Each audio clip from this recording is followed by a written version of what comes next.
Merhaba başkanım. Hayır otur. Gereksem biz kas çağırır. Başkanım serçam yok. Hayır otur. Ucu baş mı şu an? Gerek sor.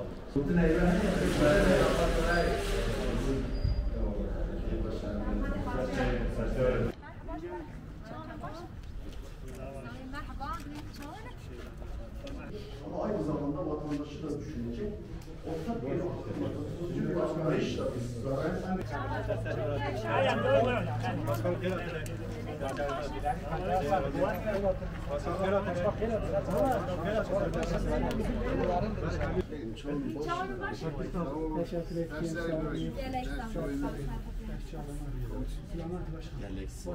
Daj guttenek daha zekiye. Gereksem emrekte hemen bir derine Gereksem. Yerinde sorunları dinleyip buna dair çözümler üretebilmek için de hani özellikle buraya geldik kısım olarak sizin de hani talepleriniz vardı, buradaki sorunların acil çözümüne dönük. Hem sahada yapmış olduğumuz sohbetler esnasında da aslında şahitlik ettik.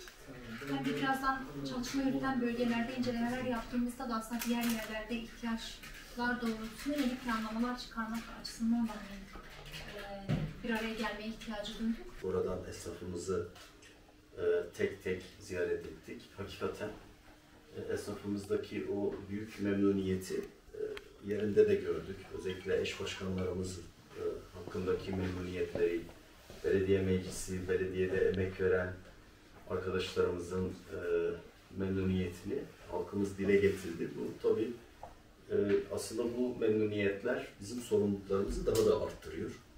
Biz hep söyledik, halkımız üstüne düşen her şeyi yaptı. Artık sıra bizde. Biz de seçildiğimiz günden bugüne kadar gece gündüz çalışarak halkımıza layık hizmetler üretmeye çalışıyoruz.